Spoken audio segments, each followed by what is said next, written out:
everyone. So today I want to talk about a few ways that you can measure your progress that do not include a scale. So if you've ever been kind of caught up on that little number that you see maybe every morning and it's getting you frustrated, it's making you not want to continue on with your journey in fitness and health and trying to release your weight or anything like that, well then I want you to try to focus on a couple other things that are ways to show that you are progressing, even if that little number isn't always changing as much as we would want to, okay? So one of the first things that you can look at is your sleep. Are you sleeping better? If you are, that's a huge sign that you are getting into a better routine. Maybe you are, following a sleep routine. You're going to bed earlier, you're going to bed at the same time, shutting off your electronics and computers, and maybe you're using the blue light blocking glasses as well. All of these things should help you basically wake up feeling more rested too in the morning. So that's another way that you can see if you are sleeping better, is if you're waking up and you're feeling a little bit better and you're not feeling so tired and groggy. So really take a look at your sleep. That's one of the main keys, because sleep can be a huge factor in if you're holding weight or if you're not. So if you are having bad sleep and you're not getting into that deep sleep, or you're barely getting into that deep sleep, that would be something that you'd want to work on. Try doing maybe some breathing techniques, some stretching, yoga, meditation, maybe journaling or reading all before bed. Take 20 to 30 minutes. Don't worry, I'm trying to practice what I'm preaching here, y'all, because I'm even working on that myself. But you definitely notice that if you get better sleep, you will notice that week your body should feel better. So really focus on that one. My next one is kind of falls along with that, is do you have more energy during your day, during your work day, and during your workouts or your training sessions? Kind of take note of that. Maybe you are being more active and you're just walking around more, or you're moving more, doing these hand things that I'm doing versus just sitting there like a lump on a log. And maybe you feel a little bit more motivated too.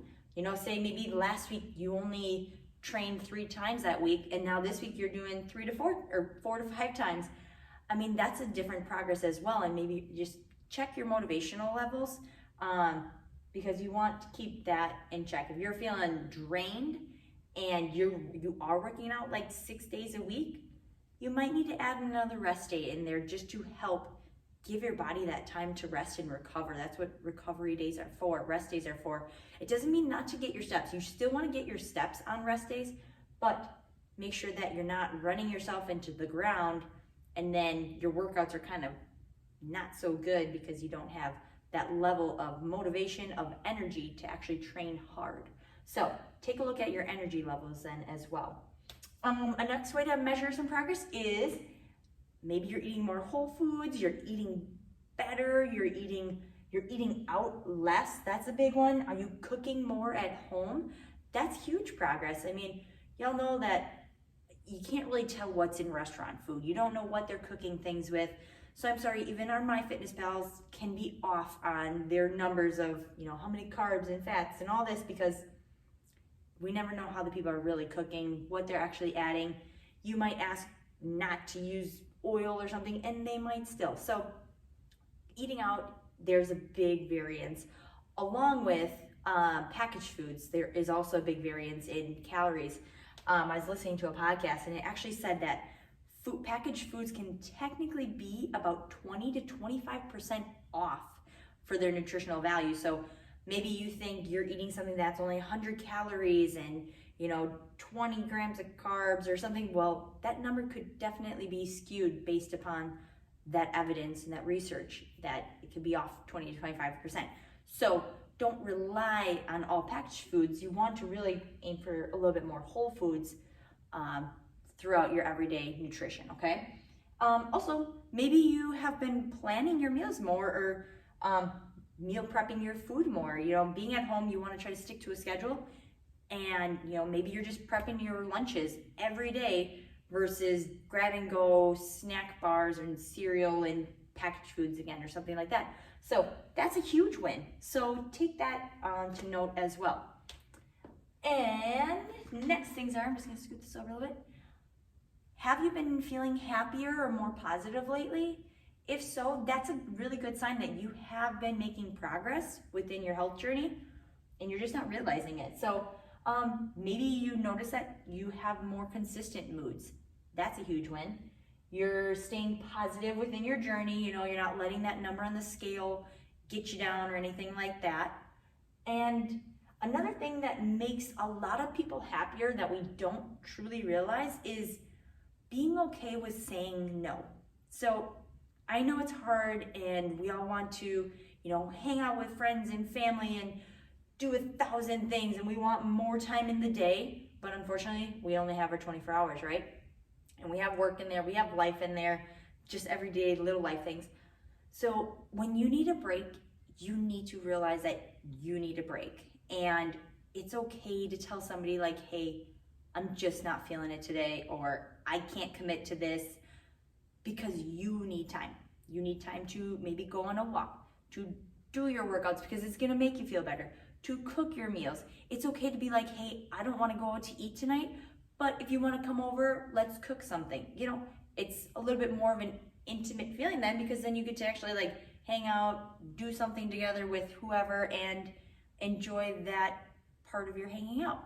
So be okay with saying no sometimes, because when you do, that might in turn make you happier. So yeah, just take a note on your every day-to-day moods and week-to-week as well. Maybe kind of keep a log of that and just see how are you doing, because mood and sleep also correlate together. So the more sleep you have, probably the happier you are going to be. Less sleep you have, you might be a little bit more of an angry bear. So we don't want to be around the angry bears, okay? You want to be the happy bear. So work on the sleep if you notice you are being angry bear, okay? For number 5, are you drinking more water than what you were before and on a daily basis? So a lot of us are so good when we're in our routine and we're drinking water, you know, Monday through Friday, maybe Thursday, and then the weekends we fall off. Your body still needs water on Friday, Saturday, Sunday. So we need to give it the water, okay? So if you have been drinking more water, or you've been actually more consistent with your water intake, that's a huge win again. So take that as progress. If not, try to work on that. My recommendation, as always, is at least half your body weight in ounces of water when you're weighing in pounds. So if you're, say, 150 pounds, you should be drinking at least about 75 ounces of water, okay? Another thing to kind of go along with this drinking water is maybe you're drinking more water and replacing that water with like alcohol that you maybe were drinking, or sugary drinks like juices and sodas and stuff like that. Or on the contrary, are you at least drinking less sugary drinks and less alcohol and then just still maintaining your water?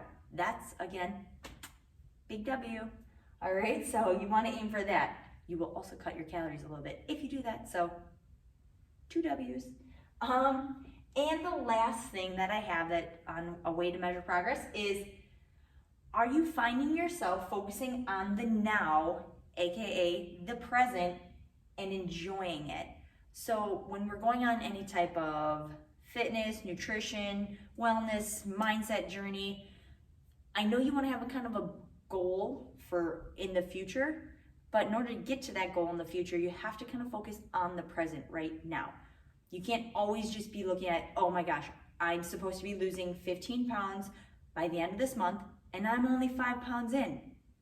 Okay, so there's no magic pill, there's nothing there, right? So we have to focus on what can we do today to help us out tomorrow. Maybe to get 1% better each day, each week. Okay, so you really want to focus on what can you control today that will help you out tomorrow, and then what can you do tomorrow to help you out the next day. Just focus on day by day. Enjoy the process. It's a roller coaster in any of those journeys. We just got to roll with it, right? We got to roll with the punches a little bit and expect that it's going to be up and down. So just try to enjoy what you are doing right now. Enjoy building good habits. Enjoy, these little wins that you are getting. Don't forget about these just because that scale is not dropping like we want. Get more sleep. You might see that scale drop within a day or two. It's crazy.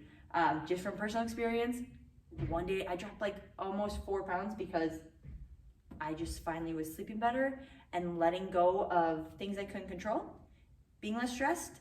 And I woke up that day and I was like, I feel amazing. And I know I ate really well too. So that was like a huge thing for me. So you want to get used to your body, how it's feeling. So be a little bit more in tune with that. But definitely enjoy the process. Focus on the one day at a time, and that will make it way more enjoyable. So I hope this little tip helped you guys. If you need any other further help, comment below, message us. If you are in the HD Fitness trainers, you can email us at the hdfitness@harleydavidson.com. Otherwise, I hope you guys have a great rest of your day. All right, bye everyone.